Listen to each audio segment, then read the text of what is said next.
আসসালামু আলাইকুম। কেমন আছেন সবাই? আশা করি ভালো আছেন। আজকে আমরা কথা বলবো অ্যাঙ্কেল স্প্রেইন, পা মচকে যাওয়া। এটি কিন্তু খুব কমন। আমাদের দেখা যায় সচরাচর সবারই জীবন দশায় কখনো না কখনো পা মচকে যায়। বিশেষ করে সিঁড়ি দিয়ে নামার সময়, বাস থেকে নামার সময় কিংবা যারা হিল জুতো পরেন তাদের কিন্তু পা মচকে যায় সবথেকে বেশি। খেলোয়াড়দের এই পা মচকে যাওয়ার প্রবণতা সবথেকে বেশি থাকে। পা মচকে গেলে আমরা কি করব? আমরা যে ভুলটা করি পা মচকে যাওয়ার পরেও আমরা হাঁটি। এই কাজটা করা যাবে না। যখন আপনার পা মচকে যায়, পায়ের গোড়ালি মচকে যায়, তখন কিন্তু আপনাকে হাঁটা বন্ধ করতে হবে। আপনাকে প্রাইস প্রোটোকলে যেতে হবে। প্রাইস প্রোটোকল জিনিসটা আসলে কি? আপনি খেয়াল করবেন পায়ের গোড়ালি যখন মচকে যায় তখন সেটি ফুলে এবং ব্যথা হয় এবং আপনি দাঁড়িয়ে থাকতে পারবেন না। অনেকেই যেটা করেন এই ব্যথা পা নিয়ে হাঁটেন। এটি করা যাবে না। আপনাকে সম্পূর্ণ রেস্টে যেতে হবে। আপনাকে ২ ঘন্টা পর, পর আপনার পায়ের যে জায়গাটা ফোলা সেখানে বরফ দিয়ে ২ ঘন্টা পর, পর আইসিং করতে হবে এবং আপনার পায়ের পজিশন আপনার হার্টের থেকে একটু উপরে রাখতে হবে। সেটি কিভাবে? আপনি বসে থাকলেন কিংবা শুয়ে থাকলেন পায়ের নিচে ২ টি বালিশ দিয়ে পাটা একটু উঁচু করে রাখতে হবে। আপনি দেখবেন ২৪ থেকে ৪৮ ঘন্টার মধ্যেই কিন্তু আপনার পায়ের ফোলাভাব এবং ব্যথা অনেকটাই কমে যায়।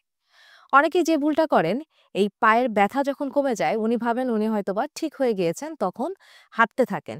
এটি কিন্তু পা মচকানোর পরে ২য় ভুল। ১ম ভুলটি কি? ১ম ভুলটি হচ্ছে রোগী পা মচকানোর সাথে, সাথে তিনি হাঁটা শুরু করেন। এটি করা যাবে না। এবং ২য় ভুলটি কি থাকে? ৪৮ ঘন্টার পরে যখন তার পায়ের ফোলা ভাবটা কমে যায় এবং ব্যথা কমে যায় তখন তিনি আবার হাঁটতে চেষ্টা করেন।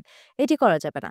যখন আপনি হাঁটার চেষ্টা করবেন, একটা কথা মনে রাখবেন, ব্যথা কমে যাওয়া মানেই কিন্তু সেরে যাওয়া নয়। পা মচকে গেলে আসলে কি হচ্ছে? পা মচকে গেলে আমাদের পায়ের গোড়ালিতে যে কিছু লিগামেন্ট থাকে, সেই লিগামেন্টগুলো ইনজুরি হয়। আপনাকে আগে দেখতে হবে যে আপনার কোন লিগামেন্টে ইনজুরি হলো, কতটুকু ইনজুরি হলো এবং কোন গ্রেডে ইনজুরি হয়েছে। একেক গ্রেডে আমাদের ৩ টা গ্রেড থাকে। একেক গ্রেডে কিন্তু ট্রিটমেন্ট একেক ধরনের হবে। সবগুলো গ্রেডের ট্রিটমেন্ট একই রকম না এবং সবগুলোর জন্য সমস্যাও কিন্তু একই রকম হবে না। আপনার যখন পায়ের গোড়ালি মচকে যাবে, তখন আপনি যেটি করবেন, আপনার আশেপাশে একজন দক্ষ চিকিৎসককে খুঁজে বের করুন, যিনি এই বিষয়ে বিশেষজ্ঞ। তার কাছে যান। তিনি দেখবেন আপনার কত গ্রেডে আসলে অ্যাঙ্কেল স্প্রেন হয়েছে। অর্থাৎ পা মচকে যাওয়ার আমাদের ৩ টা গ্রেড থাকে। সেই ৩ টি গ্রেডের মধ্যে কোন গ্রেডে আপনি আছেন সেটি তিনি বের করবেন এবং তার চিন্তাভাবনা এরকম থাকবেন যে কিভাবে আপনাকে আপনার যে ফাংশনাল অ্যাক্টিভিটি, আপনার যে পায়ের কাজ সেটি কিভাবে পুনরুদ্ধার করা যায় সেটি থাকবে একজন ডক্টরের চিন্তা। আপনি একটা কথা মনে রাখবেন যে আপনার ব্যথা কমে যাওয়ার পরে আপনি কখনো পূর্ণ ভর দিয়ে হাঁটার চেষ্টা করবেন না। এতে আপনার ২য় বার আবার ইনজুরি হওয়ার সম্ভাবনা থাকে। দেখা যায় তাদের ডান পা মচকে গিয়েছে, তারা ১-২ দিন পরে হাঁটার চেষ্টা করেন এবং ব্যথা ততক্ষণে একটু কমে যায়। ভাবে যে আমি হাঁটতে থাকি কোনো সমস্যা হবে না। কিন্তু বিষয়টা কিন্তু আসলে তা না। তিনি তখন তার বাম পায়ে ভর দিয়ে হাঁটার চেষ্টা করেন। ওই যে তার ডান পায়ের শক্তি কমই থেকে গেল। তিনি বাম পায়ের শক্তি বেশি দিয়ে হাঁটার চেষ্টা করলেন।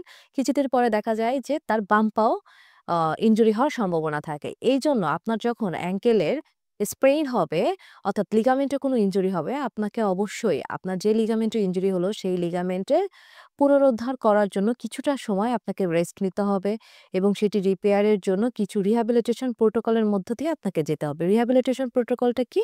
একজন দক্ষ ফিজিওথেরাপিস্টের কাছে আপনি যাবেন। উনি আপনাকে অ্যাসেসমেন্ট করে আপনার প্ল্যান করবে যে কিভাবে আপনার কিছু এক্সারসাইজ এবং কিছু অ্যাডভান্স প্রোটোকলের মাধ্যমে আপনার সেই লিগামেন্টটাকে আবার আগের মতো করে দেওয়া যায় এবং আপনি আবার আগের মতো চলাফেরা করতে পারেন। সেই ক্ষেত্রে আমাদের আইএনডিআর এ রয়েছে অ্যাডভান্স ট্রিটমেন্ট বায়োফিজিক্যাল থেরাপি। এখানে আমরা ট্র্যাডিশনাল ফিজিওথেরাপির পাশাপাশি বায়োফিজিক্যাল থেরাপির মাধ্যমে একজন পেশেন্টের কত দ্রুত এবং কিভাবে তিনি আবার আগের মতো হাঁটতে পারবেন সেটিতে আমরা খেয়াল রাখি এবং কয়েকটি সেশনের মাধ্যমেই কিন্তু পেশেন্ট খুব চমৎকার রেজাল্ট পান এবং ব্যথা তার চলে যায় এবং তিনি আবার আগের মতো পায়ে ভর দিয়ে হাঁটতে পারেন। আপনার যদি এই ধরনের সমস্যার সম্মুখীন হয়ে থাকেন তাহলে আমাদের স্ক্রিনে দেখানো নাম্বারে কল দিয়ে আজই আপনার অ্যাপয়েন্টমেন্ট বুকড করে নিন। ধন্যবাদ।